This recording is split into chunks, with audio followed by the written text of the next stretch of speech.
Welcome back to another episode on Genealogy TV. I am super excited today because we are talking AI technology with regard to genealogy, and there's a lot of new things coming out. And with me today is Mark Thompson and Steve Little from the Family History AI Show podcast. So make sure that you're checking that out. So Steve Little is a world-class authority on AI and genealogy, and Mark Thompson is a professional genealogist, educator, and technology expert. So together, they host the Family History AI Show podcast. Welcome, guys. Thank you very much. Very Great happy to be here. back with you. I am so excited. This is going to be so much fun. So before we really jump into it, where all can they find your podcast? I think it's on Apple Podcast. Yep. Apple Podcasts, Spotify. Oh, on Spotify too. Okay, good. Good to know. All right. So, here's the thing. What prompted me to call you guys and say, hey, we need to talk again, is I was listening to your podcast the day that ChatGPT 5 dropped. And you guys were so excited. And then I listened to the next episode where you guys had a little bit of time with it. Let's start there because I think I don't know, personally, that's the one I've been using the most. So have you had a chance to play with it? What kind of experiments are you messing with? Who wants to go first? You go ahead, Steve. I'll go first. Yeah, we've had a lot of time to work with it now, actually about 3 weeks or maybe a month. I guess it was August 7th when it came out. So Thursday, August 7th. It's weird that it's one of those dates that sticks with me now a month later. But you're right. It had been anticipated for 2.5 years. So the folks who've been following this space, that's a long time to wait for something. And so there was a lot of expectation, and some of the expectations were met, but there was a lot of surprises. OpenAI now has almost 1 billion users a week. 700 million people a week are using these. And they knew that 90% of users were stuck in first gear. They were only using, it was as if they had if you think of it as a car, a manual transmission car, they were stuck in first gear. Well, it turns out that was the wrong way to think about it. The better way to think about it is, I'm not a golfer, but I know what a golf club is and a bag of golf clubs. It's as if people were just using their 5-iron and they could walk the whole golf course with their 5-iron. And then all of a sudden they've got 12 other clubs to choose from. And it freaked people out because they liked their favorite 5-iron and they took their favorite 5-iron away and gave them 12 new things that they didn't know what to do with. The power users were really happy because they understood what was happening. And the beginners they didn't know a lot better, but the intermediate users really got burned. They changed too much too fast and they took away some favorite stuff. So it was a rough couple weeks, but on the whole, it's been a very positive thing. GPT-5 is state of the art. It's at the top of the heap right now, but it was a very rough transition. We need a new name for ChatGPT 5. That's just like way too much alphabet soup to figure out. Yes. That was actually one of the things that they were trying to fix. People, us included, we have railed against the crazy names that all of these AI companies use for all of their models for years. And that was actually one of the things that they were listening to. They looked in and they went, well, we've got all these crazy models, 4.0, 03, 5.1, et cetera, et cetera. Like people couldn't remember it. And so they tried to make it simpler by saying, we'll just let the AI model take care of deciding which model to use for you. And that made some people very happy because all of a sudden they had access to, as Steve said, all the clubs automatically chosen for them like a good caddy. And some people went, whoa, I like to pick my own club. Thank you very much. So it was kind of a really weird launch, but thankfully, actually, OpenAI listened. Although it was a huge, I would call it a change management failure. Like when they released, they didn't tell people what was coming. People didn't understand what they got when they did get it, and it was different than any other AI company had ever released. And then the 72 hours afterwards were quite literally a gong show. Everybody was upset, and the head of OpenAI stepped in very quickly and went, okay, we're going to change this, we're going to change this, we're going to change this in response. And within 72 hours, they cleaned up most of the mess that had been created. And that's what we're dealing with now. So people are learning how to use the new tools, the new way. And it's quite good. It's not a remarkable, huge leap forward, like 3 was to 4 or 2 was to 3, but it's a lot better than 4 was. It was the next step, but it was quite ham-fistedly handled when they released, but they've cleaned it up. So I think we're now in a much better place than we were before. I am no expert, but I've been using it every day. Like Mhm. today, I'm getting ready to have fiber. I was telling you guys offline, I was getting ready to have fiber installed here. I was asking it questions. Okay, so Metronet's coming in with fiber, and what can I expect? What questions do I need to ask? I mean, just I was having a conversation with it. I call it Chat G5, by the way, just because I can't stand all that. Maybe we should call it Charlie. I don't know. We need to give it a name. My favorite one I've heard is ChatGPT. ChatGPT. ChatGPT. That's cute. That's Lots cute. of people have names, and there's even ways you can give it names, and it'll call you a pet name if you assign it to or ask it to. But yeah, I usually is. just call it chat, and Mm. it doesn't understand my southern accent, so it thinks I'm calling it Chad.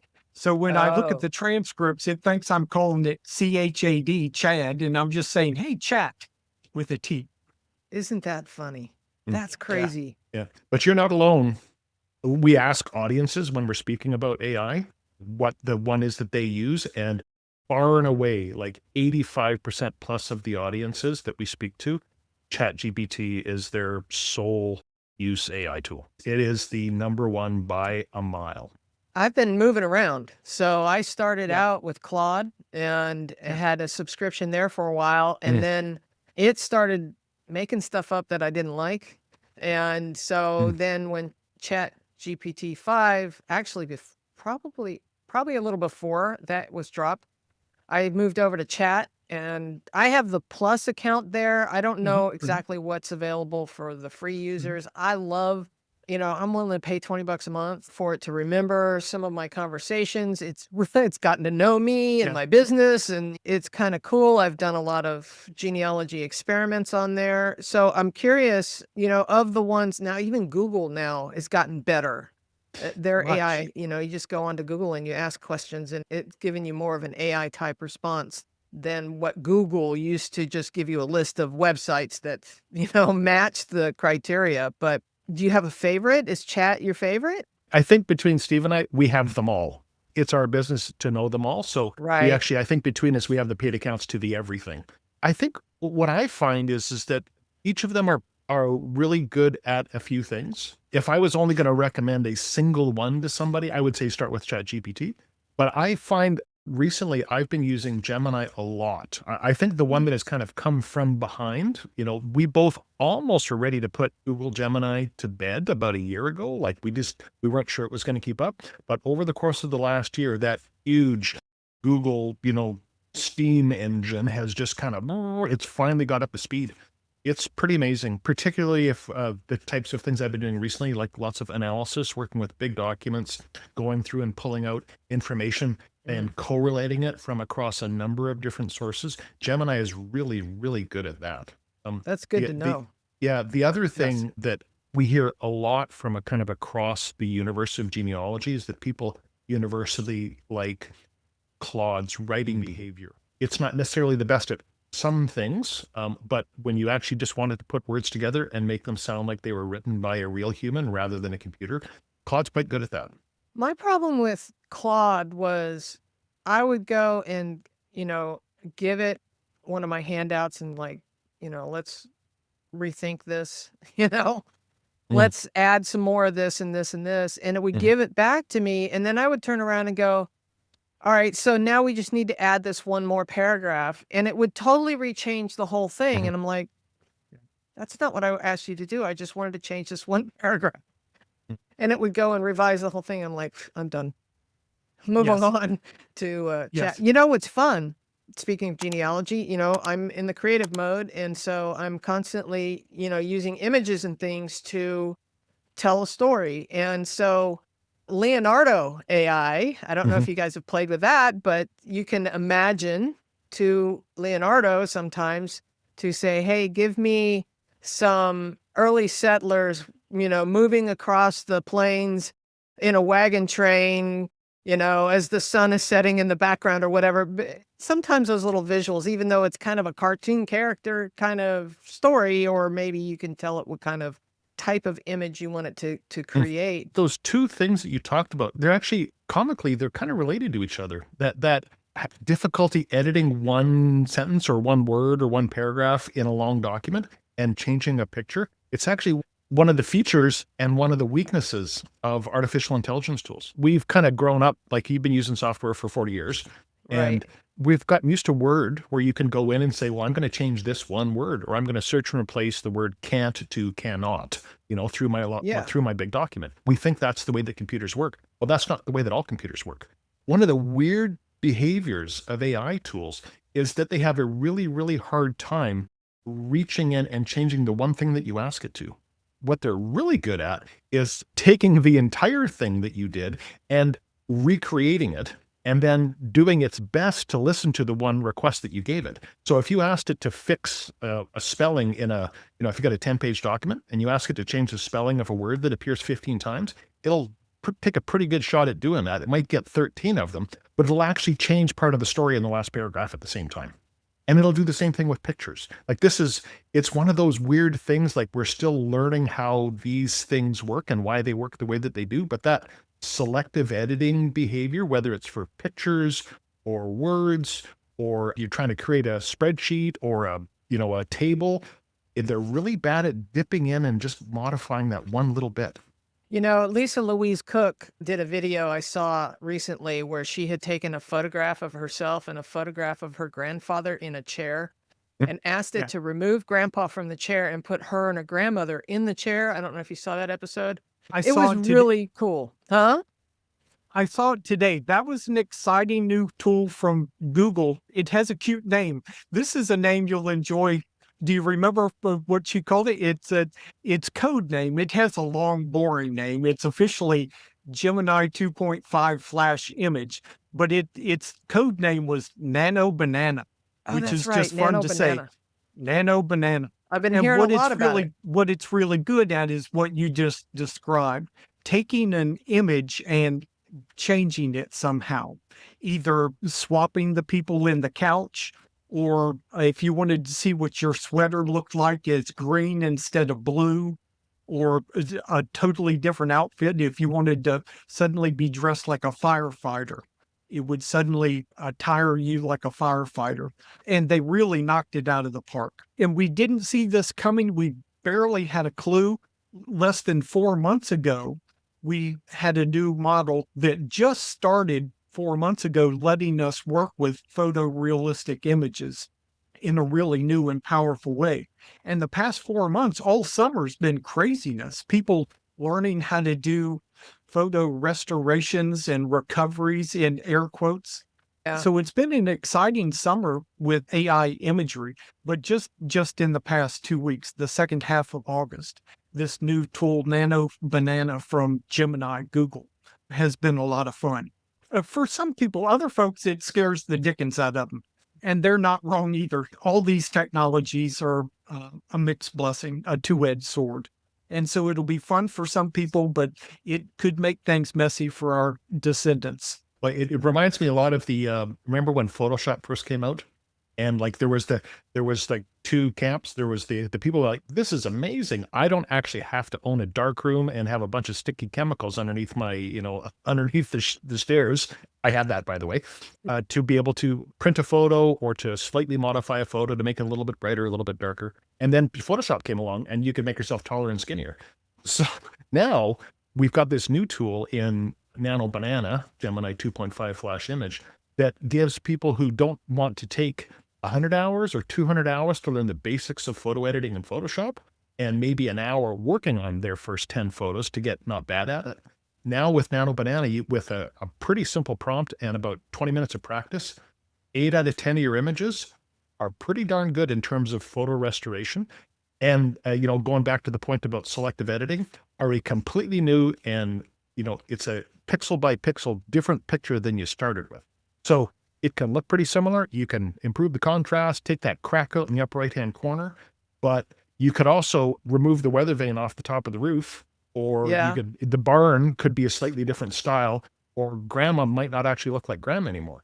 But it can work 8 out of 10 times. It'll work great 2 out of 10 times, which is still an amazing ratio, by the way. If you've ever had to use Photoshop, 2 out of 10 times, you'll end up with stuff that is completely different than what you started with. So it's one of those, we're in a messy middle right now where we've got this amazing new tool that's so accessible, so cheap, so fast. People love it. And there's a few people that are really, like in the genealogy community in particular, that are really worried that we're going to, quote unquote, pollute the timeline with images that aren't really the images of grandpa because somebody tried to fix the little crack and put a new face on grandpa. It's interesting you say that. And for those who are watching, I will leave a link to Lisa Louise Cook, her episode about this, because she really talks. I was thinking the same exact thing, and she went there in the video about the ethics of changing a photograph like that. And she was pretty amazed at how it took a photograph of her and a photograph of her grandmother and managed to put them together in the kitchen, for example, in one example.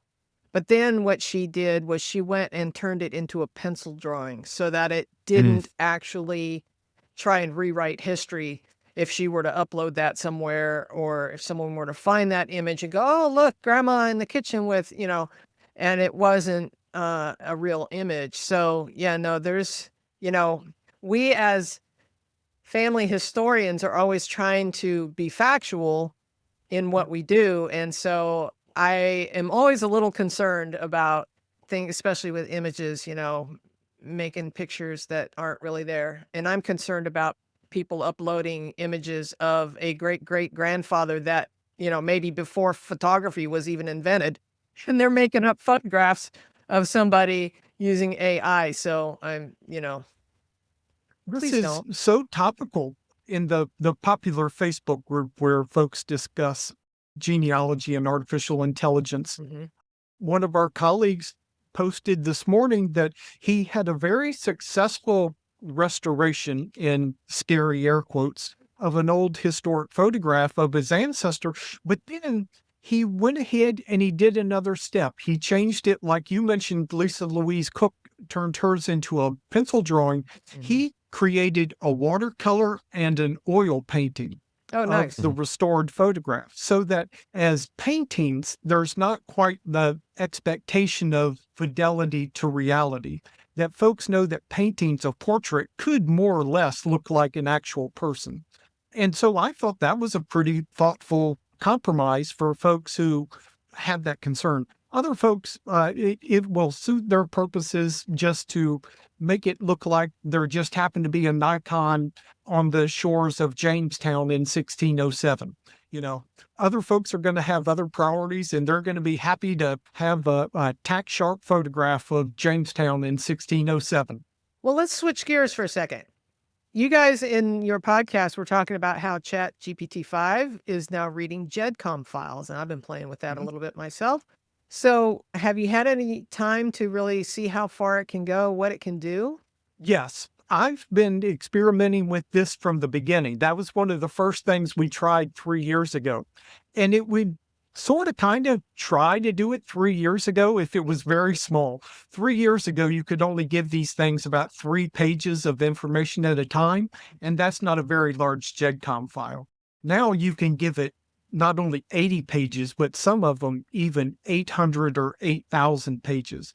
But GEDCOMs are still not the most intuitive format to store data for these things. They can be quite complex. And so where we're at now is I've got these tools successfully working with GEDCOM files, but in sort of a kludgy way. Earlier, you talked about how some of these tools are better at some tasks than others. And these tools can actually do different things. And so there's actually a form of using these tools where it acts like a little computer programmer for you, as if you had somebody who knew how to write simple computer programs or spreadsheets if you didn't know spreadsheets. And so it'll take a GEDCOM file and work with it in these other ways that are less dangerous than a large language model. Language models hallucinate, they make these mistakes. It occurred to me that some people might not know what a GEDCOM file is. So Yes. maybe This we is- should explain that. Yes. And down the rabbit hole we go. Gosh, the acronym just fell out of my head. It's the letters, capital letters, GEDCOM. Genealogical exchange data communication. Something like that. Format, Let's I go think. with that. It's basically a format for exporting your family tree. It's a format for transferring information between Yes. family tree Yes. software. Yeah. Yeah, it's how you trade family trees with other users. And it's actually just a plain text file. You could open it up in Microsoft Word and read it.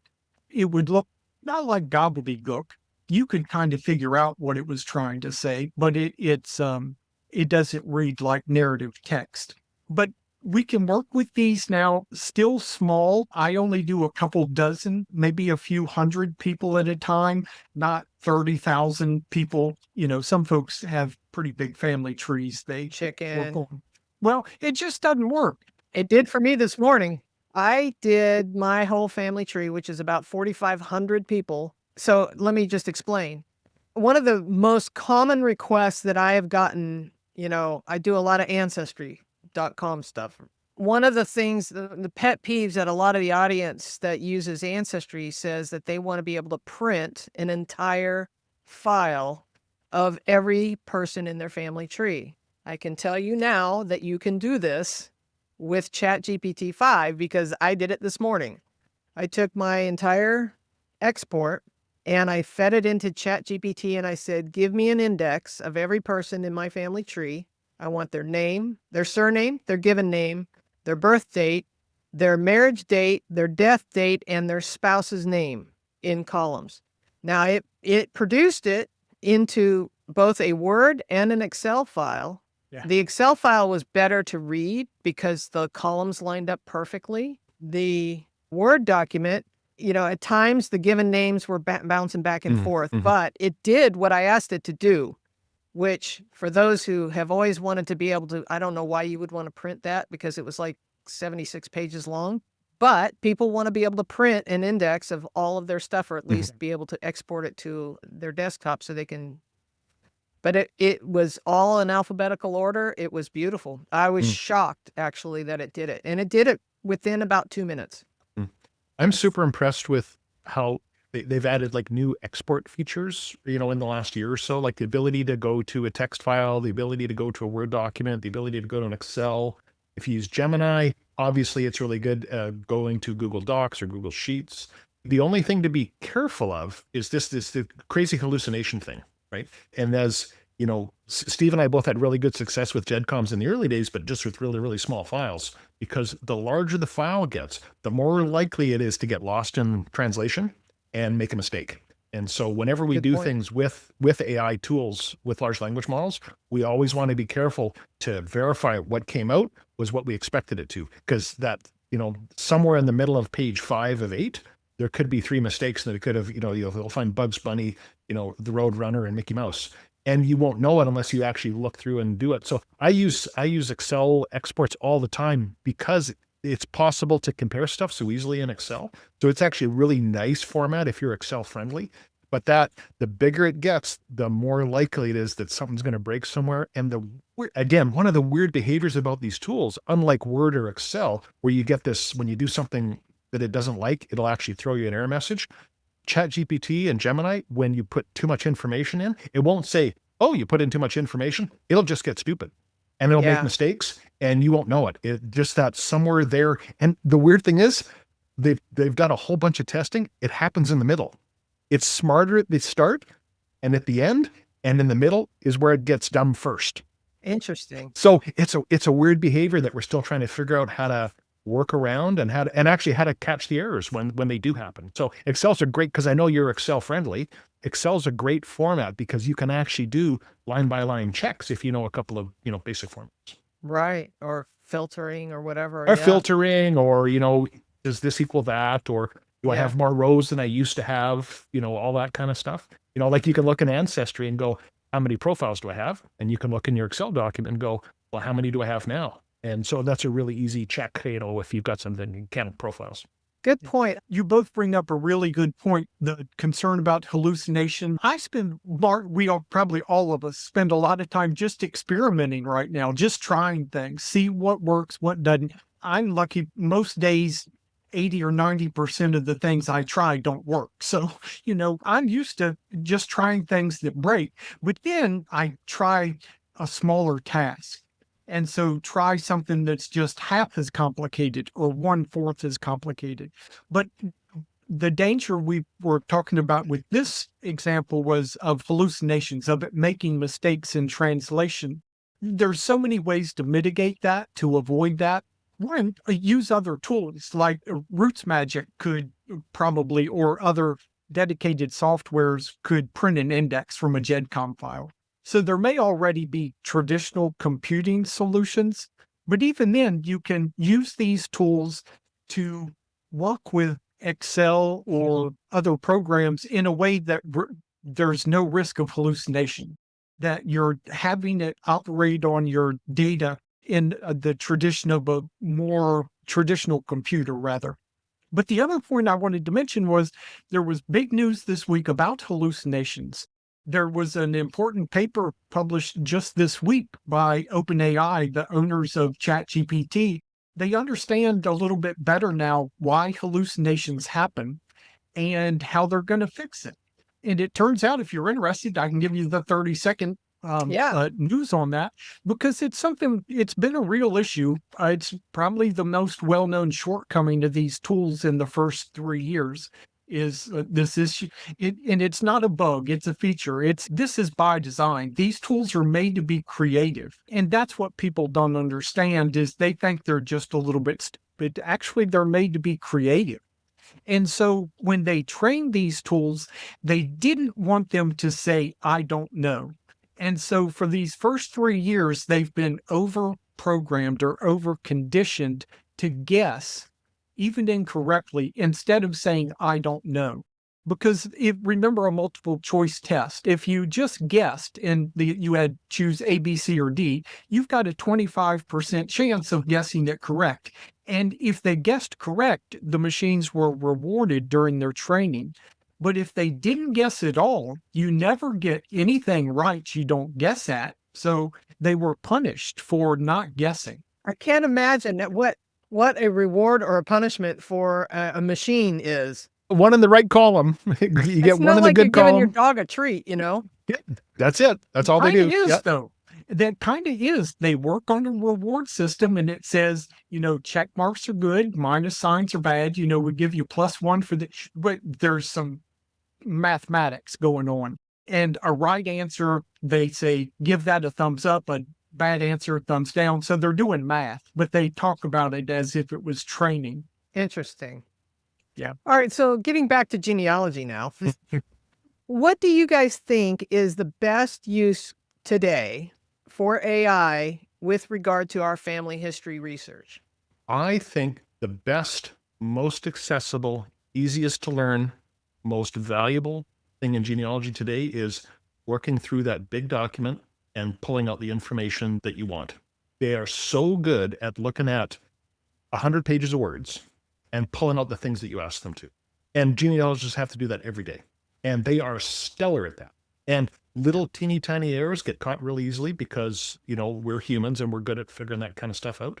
So they've been good at that since day one. They're better at it now with more information. But to take an obituary that's like 3 pages long, that's references, 40 descendants, boom, pull that out, put it in a table and get to work. They're amazing at it. Take, like the old county book. Like how many times have we gotten the county book? It doesn't have an index, or the index is terrible, off of archive.org or something like that. And we're flipping through 200 pages in the little PDF viewer, trying to find a reference to Great Uncle Fred, and just go find everybody named Fred Jones, and tell me where they were and who their other relatives were and what page I can find it on. Like they are so good at that. And every genealogist has to do that. Like it's not a special weird, techie use case. We all read lots of stuff and try to distill it. They're stellar at it. Yes.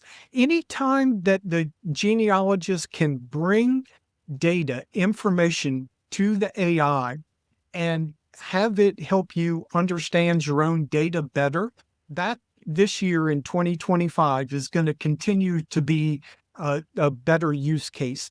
Now, they're much better at research now. It's something it couldn't even do 3 years ago, just barely 2 years ago, and did poorly last year. Research is certainly possible now, but it's still very dangerous. You have to just be so careful. And there's other very sexy uses that people like using it for, translation and transcription.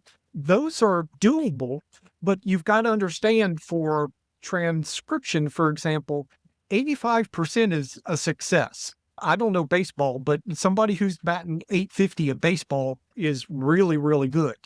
And for translation, it's not perfect. It may get 97 out of 100 words right, but those last 3 words that are really important to make sure that they're translated correctly, you may still need to have an expert put eyes on that, because language models often just statistical probability, and it's going to pick the word that on average might be the best word to translate here. But an expert is going to say, no, in this document, we should have taken the second or third choice. It's good. There's still room for the experts. Experts are actually going to shine in the next couple years.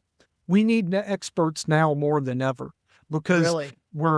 these tools are going to make all of us almost experts. And it's going to be the real experts who say, no. Yeah. The ones who had AI experience, who are leaning into these tools and really seeing how in their specialties, how they're good up to this far, but not that far. Mm-hmm. Those are the really valuable experts in genealogy now. The folks who have been leaning into this for 2 or 3 years, and they've got 500, 1,000, 1,500, 2,000 hours of experience. When those people talk, E.F. Hutton listens now. I think some of the mind-blowing stuff is the handwriting recognition. I mean, just amazing to me. I'm sure it can't read every type of handwriting when we start getting back into the really old, old English kind of. But, with time, it'll start to recognize more and more as it gets educated itself. But of course, we always have to check it. We always have to check behind the AI. It's getting better and better at it in weirder and weirder layouts. It's so hard to transcribe something. If it's a nice clear block of text that's typewritten on a 1957 typewriter, it will get it 98% right every time. But when you've got, something that's got, there's a chart in the upper right, grandma wrote the place that it was being written in the corner and the date over here in a weird format. She didn't say them. I've got relatives that refer to the date on the letter based upon the feast day on the Catholic calendar. There's so many ways to write that humans write stuff. It's so much more than just turning the words that are on the page into words. When you do a transcription, the interpretation is so contextual. So it's, but they're getting better all the time. The other one that's closely related, that's a lot of fun, that I was so excited with early on, was its ability to actually look at and understand in context a photograph.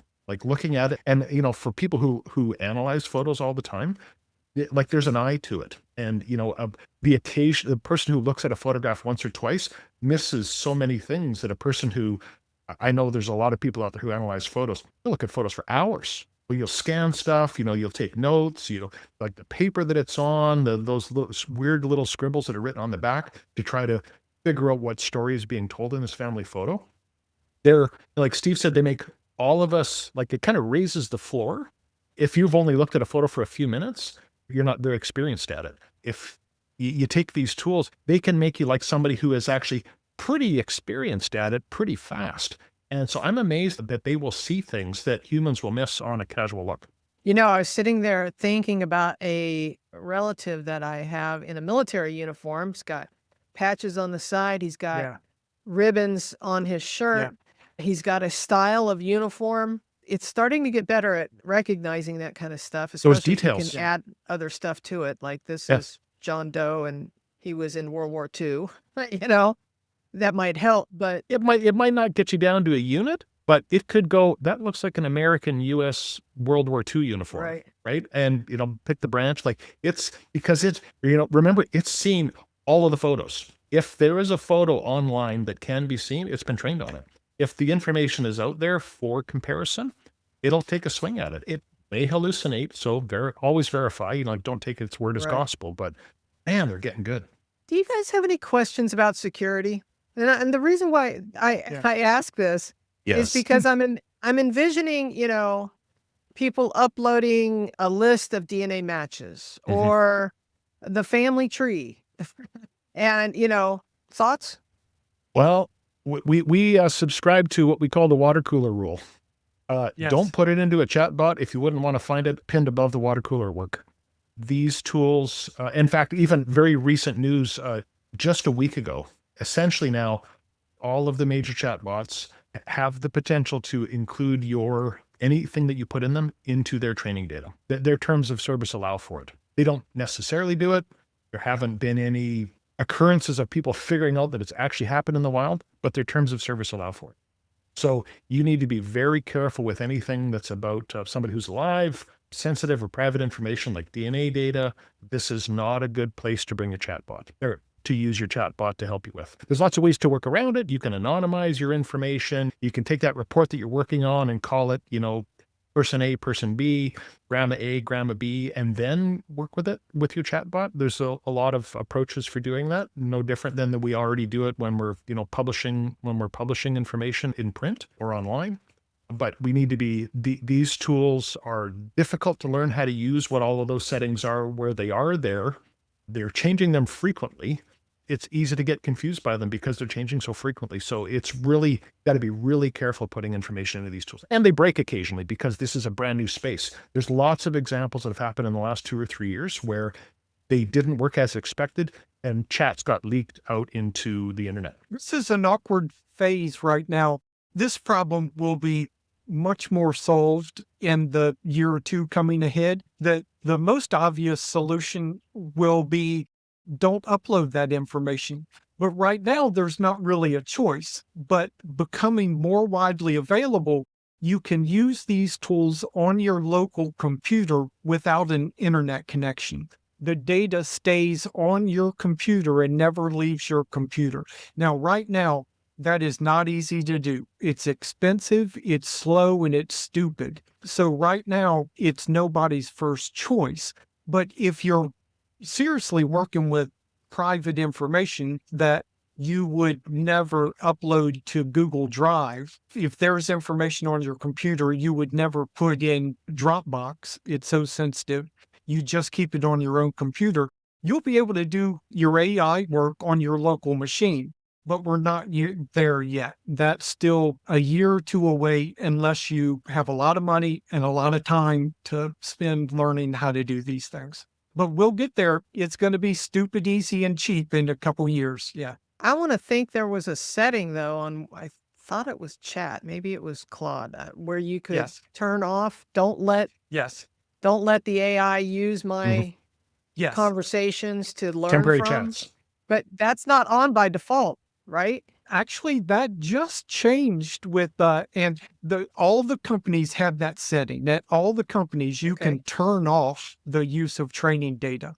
But there was one company up until last month who did not use your training data, but they've changed. Anthropic, the makers of Claude, they thought one of their selling points that they would be the ethical above board person, but it turns out nobody wanted to pay for that. So they changed their terms of service, and now they may, even Anthropic's Claude, may use your uploads in training if you allow them to, because people are not paying. They couldn't make enough money, get enough subscriptions the other way. Interesting. Well, the AI industry is changing so fast it makes your head spin, doesn't it? Yes. This is what we do most days, most hours, and we're still just barely hanging on with our fingernails. It's a lot. It is a lot. Some days I go, I just want to step off the carousel. I just spent a week in the woods, sit by the river, just to touch grass for a while. You've got to get away for a little bit sometimes. Yeah, it's been a crazy summer. It's been a good year, a crazy summer, and the next couple months, it's going to keep going. I don't think we'll ever have the pent-up expectations that we had for GPT-5. Now it's just straight up the hill, because in the next month or two, there'll be something from Google and then something from Anthropic's Claude. It's just going to be every other month or every third month, there's going to be another ratchet up the roller coaster. Do you foresee anything coming in the next year or so? I think, well, there's one thing I think is actually going to hit genealogists Yeah. that it has been out now that just a few people are using for about a month. And that is the AI enhanced browser. The first few volleys have been launched now. The first one was from the folks at Perplexity. They released a browser called the Comet browser. And then Google also has a version now that's available to its highest paying customers, like the $200 a month customer. And Claude just announced, but the only one that's actually out broadly available in the public sphere for a fairly low dollar is Perplexity's Comet browser. The amazing cool thing about this new browser war, a lot of us may remember the first browser wars when there was, Internet Explorer and Chrome and Mosaic and all of those guys were all Netscape. fighting Netscape, yeah, who was going to win that war, right? So we're back there because when you can, everybody wants to own your eyeballs, like we are the product when it comes to these tools, right?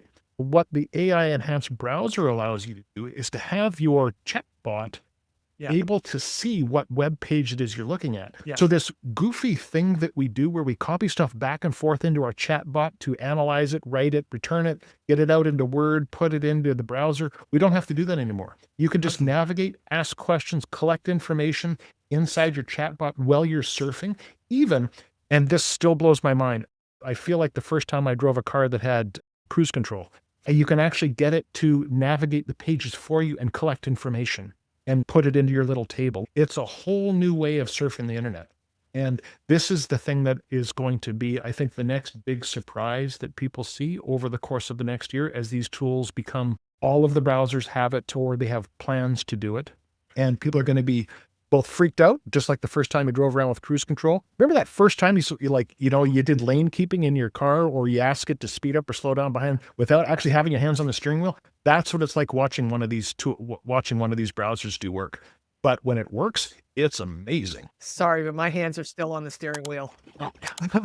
It's like you're white knuckling it without actually touching the steering wheel. It's very, very scary. Mark is exactly right. AI is going to be everywhere. And this is something we saw coming 2 years ago, but to actually see how it's being implemented and what Mark's talking about is one of the next big things. It won't be the last big thing. You can see where it's leading. If people have been using the Microsoft browser Edge, you can often use Microsoft's AI Copilot, can kind of be on the sidebar and know a little bit about the web page you're on. It'll summarize it. But what Mark's talking about, it takes it to the next level. I've been using Google's Gemini and Chrome all summer, and it changes the way you use the internet. It makes using the internet much easier. It's to have the AI surfing beside you, summarizing, contextualizing, extracting, translating, doing all of these intelligent assistance tasks in the browser for you. But where it's leading is once you get used to that, once you get used to having Chippy or Clippy on your shoulder answering any question about your web page, you want it to work everywhere on your computer. And that's still a 2 or 3 years away. The AI, just like Mark said, it could analyze an image. Well, it can take a screenshot of your computer screen and analyze your computer screen so that it always knows what's on your computer screen and can help you understand and do whatever the next thing you're trying to do is. We're not quite there yet, but you can, it's just Around the corner. That's so obviously where we're going. We are so grateful for you two because without you, how would we figure this stuff out, right? I want to think you have a class coming up in maybe October. Yeah, we're both at East Coast Genetic Genealogy Conference in October and about another dozen places, if I remember the big spreadsheet. Yeah. All right. Mark, I think Connie was talking about we'll be at East Coast. Well, she's being nice to us. Thank you, Connie. That was very Little sweet. lead in. East Coast is actually this week, East Coast Genetic Genealogy Conference. Mark and I have a course that we're teaching Yes. for beginners. That's the Family AI Show History Academy is There what you we're go. calling it. And this first one is very beginner friendly. This one's going to be if you've never used one of these tools at all. If you've used these tools even for 50 or 100 hours, this one's not for you. This is for the very beginner. Mhm. So Okay. it starts October 14th. And if they want to learn more, where do they go? We'll give you a link for your show notes, Connie. We use the platform Tixoom, Tixoom, as our ticketing platform. If you searched for Family History AI Show Academy Tixoom, you would jump right to the page. Beautiful. I'll make sure that the link is in the description. Fabulous. So if they want to find your podcast, they go to Apple Podcast. Yeah, Apple and Spotify. Podcast. Yep. Family History AI Show Academy podcast. It'll pop right up at the top link.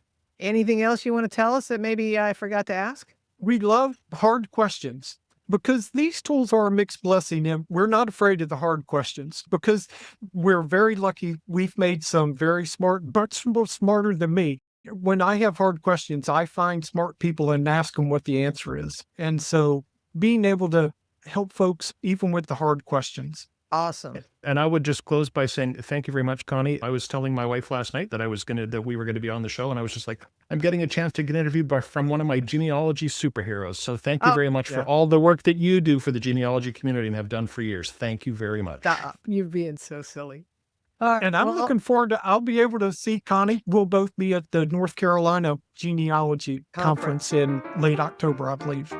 Yes, I'm looking forward to it. And then hopefully we'll see you at Roots Tech in the spring. We're there. Yes. All right. Well, thank you so much. You guys are awesome. Thank you. Thank you.